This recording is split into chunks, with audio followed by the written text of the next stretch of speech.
You're listening to an Airwave Media Podcast.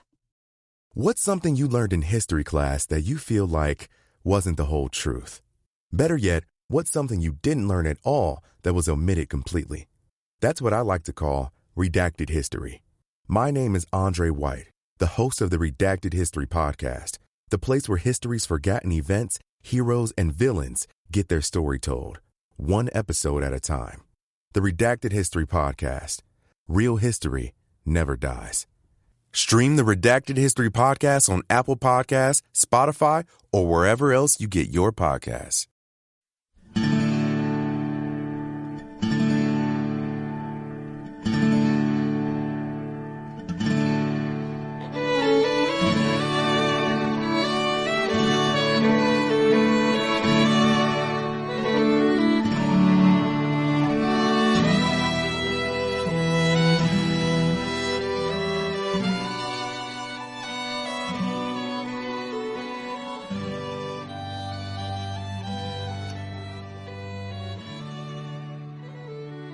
Hey everyone, welcome to episode number 291 of our Civil War podcast.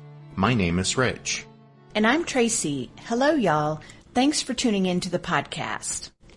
As you guys will recall, when we left off last time, it was the night of May 15th, 1863, and the stage was set for what will turn out to be the climactic battle of the Vicksburg campaign at Champion Hill. As the first streaks of dawn appeared in the eastern sky on the morning of Saturday, May 16th, a train on the Southern Railroad, traveling east from Vicksburg to Jackson, was stopped by Union soldiers in Clinton. Since Pemberton knew Clinton was in enemy hands, it's a bit of a mystery why exactly he would have permitted an eastbound train to pass Edwards Station. But at any rate, the crew of the captured train was escorted to Grant's headquarters, and upon being questioned, they said that a rebel army of about 25,000 men was at Edwards Station and ready to attack the Federal rear. This, of course, was actually a remarkably accurate assessment of Confederate strength and intentions. Well, Grant was happy as a dog rolling in the grass at this news, because it meant that for the first time in the long campaign, Pemberton was out in the open.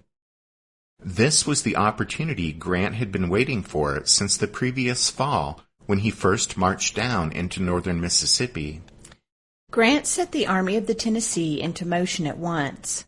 During the morning of May 16th, Federal forces advanced westward on three roughly parallel roads toward Edwards Station. On the Union left, that is to the south, two divisions led by Andrew Smith and Frank Blair marched along the Raymond Road toward Edwards Station, which was the same route that Pemberton was using.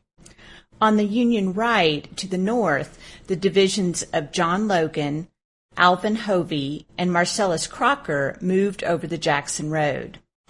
Between those two columns, on the appropriately named Middle Road, marched the divisions of Peter Osterhaus and Eugene Carr.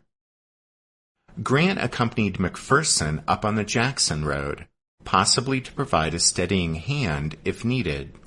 McClernand was on the Middle Road, with strict orders not to bring on a general engagement until the army was concentrated. Sherman and two of his divisions lagged a day's march behind, delayed because they had stayed in Jackson to complete the work of destruction in the state capital. At any rate, they wouldn't arrive at Champion Hill in time to participate in the battle. Pemberton, meanwhile, gathered his senior officers at Ellison's plantation. Incredibly, he was unaware that Grant's army was only a few miles away and headed in his direction. Around 7 o'clock that morning, the distant boom of cannon provided Pemberton with the first indication that all was not well. Minutes later, Colonel Wirt Adams, whose Mississippi cavalrymen were manning a roadblock to the east, rode up and announced that Yankees were approaching in force on the Raymond Road and driving in his pickets. As Pemberton questioned Adams, a courier arrived with Joe Johnston's message of May 15th. Scanning the note, Pemberton learned that Jackson was in enemy hands and that Johnston still wanted him to proceed to Clinton. For whatever reason, Pemberton now decided to comply with Johnston's wishes, even though that made absolutely no sense, since the Federal Army was now just a stone's throw away here. Pemberton's lieutenants were stunned that he would even consider such a thing, since, the Federal Army was now just a stone's throw away here. Nevertheless, Pemberton was set on marching to Clinton, so he ordered that everyone turn around, which meant the rear of the rebel column would become the front, which meant the train of 400 wagons would now be at the front of the army. Obviously, an incredible amount of time would be needed to turn all the wagons around on the narrow road or push them off to the side so the infantry could take the lead. But time was a luxury Pemberton didn't enjoy. With the sounds of skirmishing steadily intensifying just to the east, Loring tried to bring Pemberton back to reality. He suggested forcefully that the army form a line of battle, quote, "the sooner the better, as the enemy would very soon be upon us." By now, everyone in the Confederate Army was aware that something unexpected was happening. Except for the troops in Bowen's division, though, no one was ready for a fight. One soldier observed that, quote, "as yet no preparations had been made to make or receive an attack. The artillery was parked, the horses unharnessed, the general staff officers galloped around furiously delivering orders." Such obvious signs that Pemberton had been caught with his pants down, so to speak, did little to inspire confidence in him. Lieutenant William Drennan, a staff officer in Loring's division, recalled that Pemberton, quote, "gave orders in an uncertain manner that implied to me that he had no well-formulated plans for the coming battle." Adding to Pemberton's woes was his increasingly strained relationship with his unhappy subordinates. Lieutenant Drennan told of an uncomfortable and unprofessional scene featuring Loring and two brigade commanders, Winfield Featherston and Lloyd Tillman. Quote, "I sat under a tree and listened to quite an animated conversation, the principal topic being General Pemberton. They all said harsh, ill-natured things, made ill-tempered jests in regard to General Pemberton, and when an order came from him, the courier who brought it was not out of hearing before they made light of it and ridiculed the plan he proposed."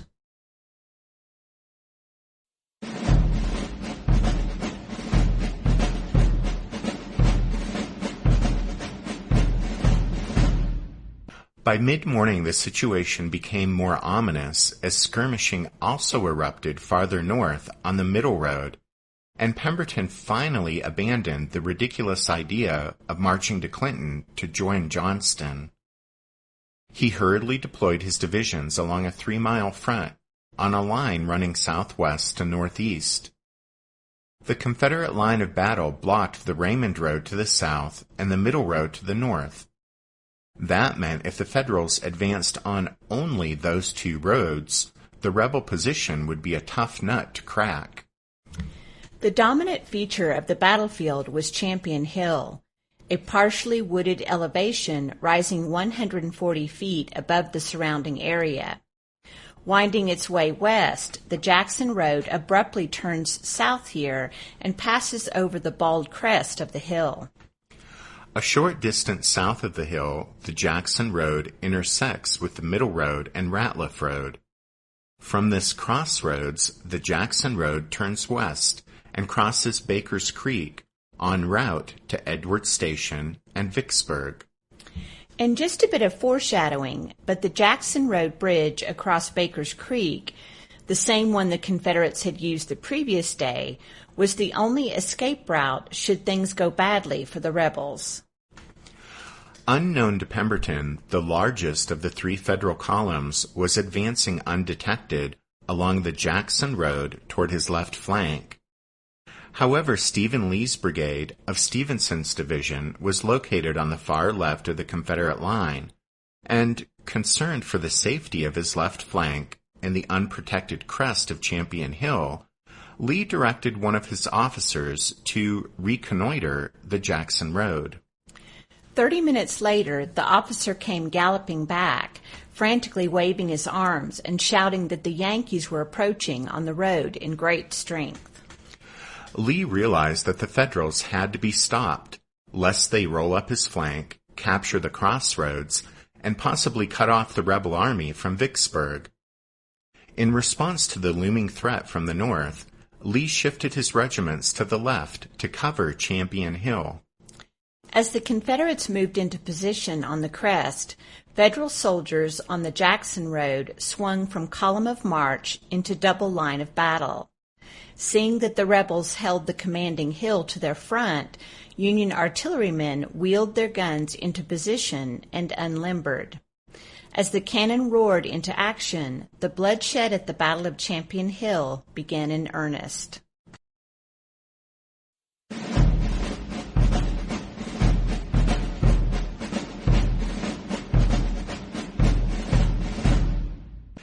After surveying the situation, Grant ordered an attack. Hovey's and Logan's divisions, 10,000 strong, moved forward in fine style with flags flying. The long blue lines extended beyond the Confederate left flank and posed a serious threat to the troops on Champion Hill. To meet this danger, Lee shifted his regiments even farther west, creating a gap between his brigade and the rest of Stevenson's division, which was defending the crossroads south of the hill. Shortly before noon, the Federals reached the crest of Champion Hill. With a mighty cheer, they surged toward the Confederate line. A Georgia soldier recalled that, quote, "The attack broke upon us with great impetuosity and vehemence in overwhelming force, and in a manner wholly unexpected and unlooked for." The lines swayed back and forth as charge and countercharge were made, but the strength of numbers prevailed, and the blue tide swept over the crest of the hill, driving Lee's rebels before them. Grant sent a courier forward, saying, "Go down to Logan and tell him he is making history today." The Confederates retreated from Champion Hill in disorder. Victorious Union forces captured the crossroads and the Jackson Road escape route over Baker's Creek. Confronted by disaster, Pemberton ordered his 2 remaining divisions to counterattack. Leaving one brigade to guard the Raymond Road, Bowen and Loring hurried northeast along the Ratliff Road toward the all-important crossroads. Stifling clouds of dust choked the 4,500 soldiers of Bowen's division as they swept past the house that served as Pemberton's headquarters. The Confederate commander stood waving his straw hat and urging the men forward. One Missouri soldier later remembered how, quote, "We passed General Pemberton and his staff standing in the road, almost in the edge of action. His manner seemed to be somewhat excited. He and his staff were vainly endeavoring to rally some stragglers who had already left their commands." With characteristic abandon, Francis Cockrell led the way with a large magnolia blossom in one hand and a sword in the other. As his Missourians advanced toward the roar of battle, they passed a group of local women cheering them on by singing Dixie. A soldier in the 2nd Missouri said, "At the sight of this, the boys shouted zealously, and I could not refrain from shouting just once, expressive of my admiration for the perfect abandon with which the fair creatures gave their hearts to the cause." Bowen's rebels struck the disorganized Federals near the crossroads. One historian described the futile efforts of the Yankees to check the counterattack by saying, quote, "It was like trying to stop the tide with a broom." The Confederates drove the enemy back 3/4 of a mile and regained control of the crossroads and the crest of Champion Hill. Grant was momentarily shaken by the abrupt turn of events, but maintained his composure and personally rallied a group of fleeing Federals. Confederate success, however, was short-lived. Union forces continued to arrive on the Jackson Road and checked Bowen's rebels. "The battle here raged fearfully," wrote one Confederate, who noted that one unbroken, deafening roar of musketry was all that could be heard.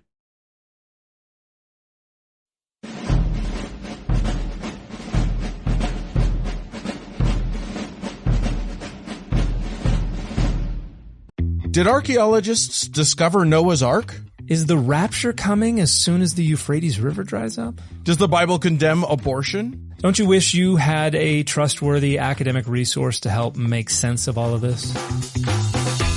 Well, I'm Dan Beecher, and he's award-winning Bible scholar and TikTok sensation Dr. Dan McClellan, and we want to invite you to the Data Over Dogma podcast, where our mission is to increase public access to the academic study of the Bible and religion, and also to combat the spread of misinformation about the same.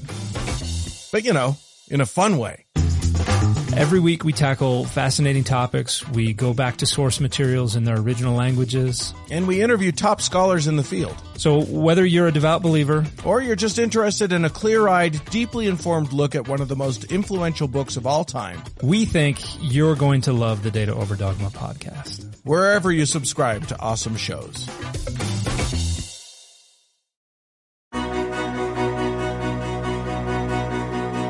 History never says goodbye. It just says, see you later. Edward Galeano was right when he said that. Events keep happening over and over again in some form. And that's the reason I produced the podcast, My History Can Beat Up Your Politics.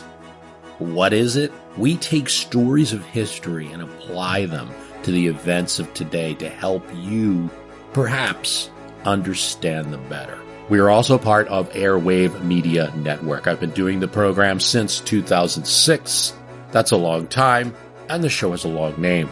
My History Can Beat Up Your Politics. Find me wherever you get podcasts.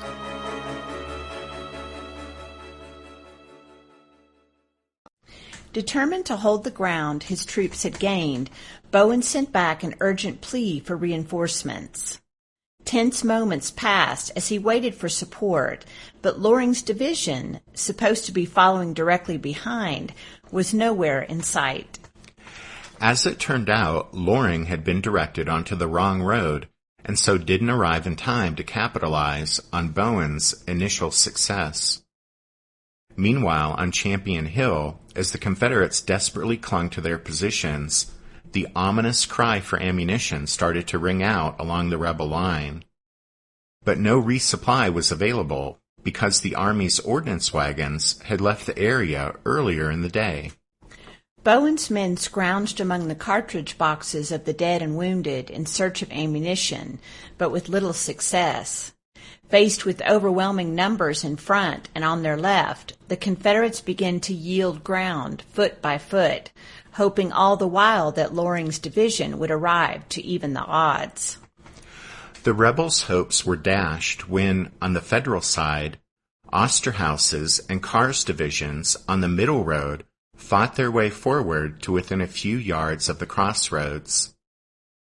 You see, unwilling to violate Grant's orders not to bring on a fight too soon, the normally aggressive McClernand had delayed an all-out assault on his front until he was certain the time was right.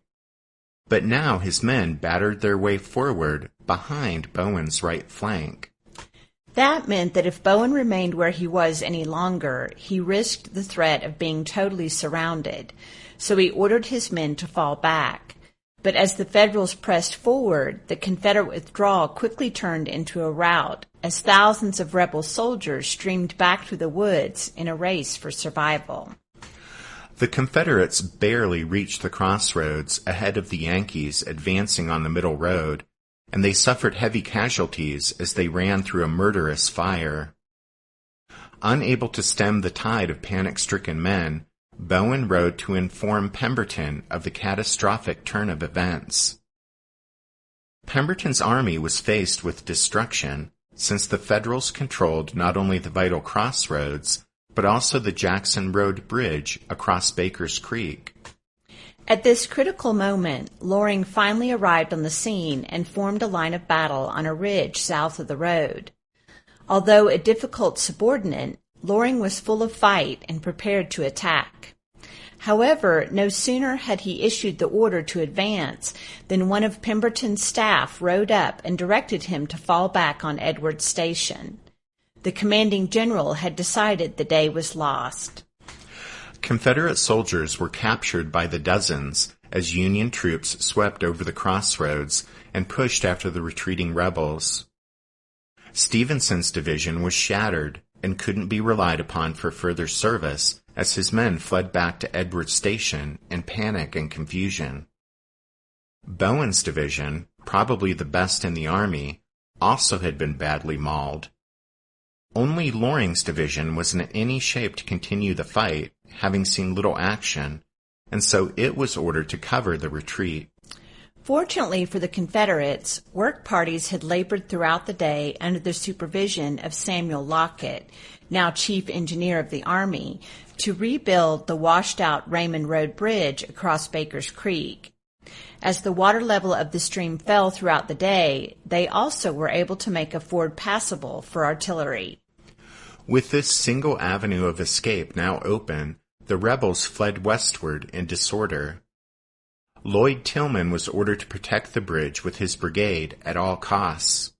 He died accomplishing that mission, but his battered brigade, along with the rest of Loring's division, was cut off from Edwards Station.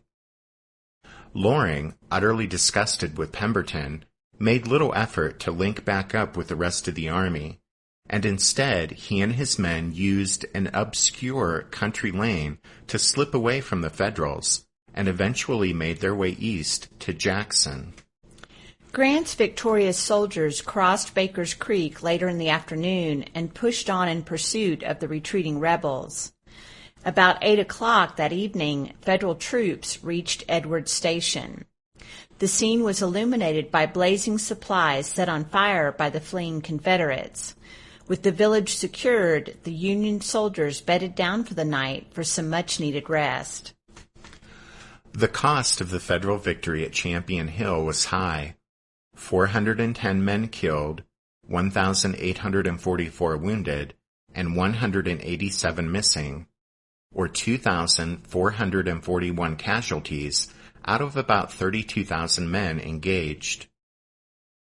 For the Confederates, Champion Hill was an outright disaster. Pemberton's army lost 381 killed, 1,018 wounded, and 2,441 missing, or 3,840 men out of about 25,000 engaged. In addition, 27 pieces of artillery were lost. A dozen of these guns, along with their caissons and limbers, and 7 ammunition wagons, were abandoned by Loring's troops as they slipped away from the battlefield.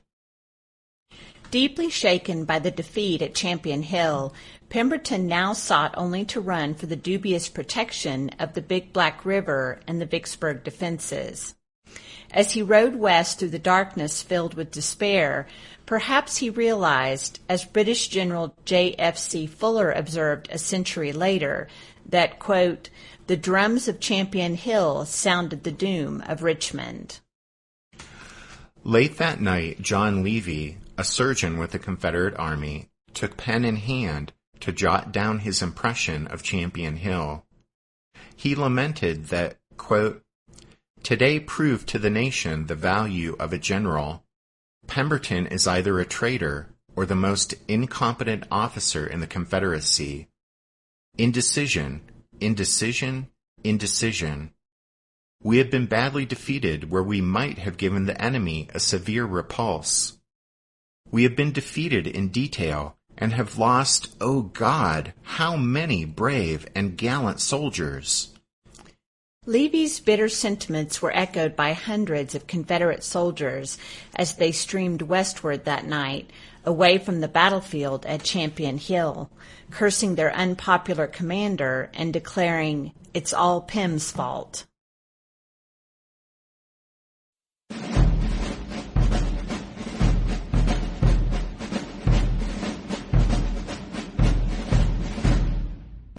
Throughout the night of May 16, 1863, demoralized Confederate soldiers crossed the 2 bridges, a road bridge and a railroad bridge, over the Big Black River. After crossing the river, the road and tracks continue west to Vicksburg. But east of the stream, on low, flat ground, a line of field fortifications had been constructed a few weeks earlier to protect the railroad bridge against possible attack from Union cavalry raiders. Now Pemberton ordered Bowen's division and a fresh brigade of Tennesseans, commanded by John Vaughan, to man the entrenchments long enough for Loring to show up and cross. Pemberton, of course, didn't know that his fractious subordinate was already marching away in the opposite direction, away from Vicksburg and the commanding general he detested. And so Wing Loring was never going to show up at the Big Black. Dawn on May 17th found the Federals starting out from Edwards Station in pursuit of the reeling Confederates. McClernand's 13th Corps led the march. As the Yankees neared the Big Black, they spotted the rebels manning a line of earthworks on the near side of the river. McClernand deployed his units astride the road and had his artillery open fire on the enemy with shot and shell. Brigadier General Michael Lawler moved his brigade forward into a gully on the Federal right. The depression sheltered his men until they were a stone's throw away from the enemy works. Before more than a fraction of Grant's army was on the scene, Lawler decided to take advantage of his advanced position and ordered his troops to charge. The Federals surged up out of the gully and raced across the open ground between them and the enemy. They quickly filtered through obstructions and swarmed over the rebel earthworks. Startled by the sudden attack, the Confederates put up only a brief fight, then broke and ran. The line of defenders disintegrated from left to right as regiment after regiment bolted for the river. Throwing aside their weapons, thousands of rebels scrambled across the bridges. When a traffic jam developed, many soldiers jumped into the water to swim across, and more than a few were drowned. Before all of the men could make it to the bridges were set on fire, along with the Dot, a steamboat that had been moored crossways in the river to serve as an improvised crossing point. With the bridges and ship in flames, the remnants of Pemberton's army streamed back toward Vicksburg, while the Federals rounded up the unlucky rebels who had been caught on the east side of the river and now found themselves prisoners. The battle at the Big Black River, such as it was another Confederate calamity. Pemberton lost nearly 1,800 men in the debacle, most all of them captured, along with 18 guns and 5 flags. Incredibly, Federal casualties came to fewer than 300 killed and wounded. John Pemberton was overwhelmed by despair. He dejectedly told a member of his staff, "Just 30 years ago, I began my military career by receiving my appointment to a cadetship at the U.S. Military Academy, and today, that same date, that career is ended in disaster and disgrace."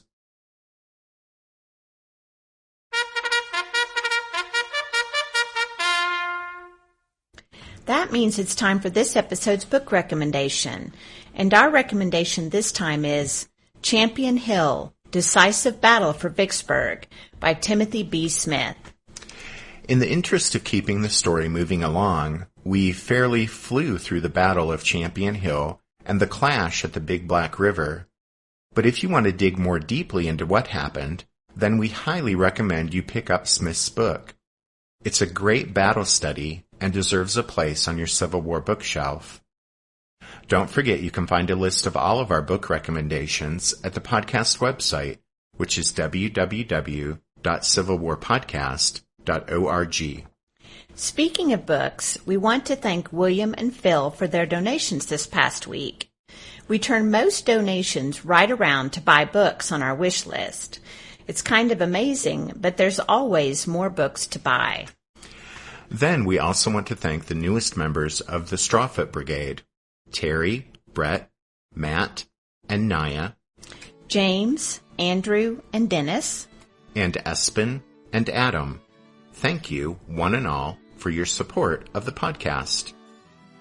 And thanks to everyone for listening to this episode of The Civil War, 1861 to 1865, a history podcast. Tracy and I do hope that you'll join us again next time, but until then, take care. Thanks, everyone. Bye.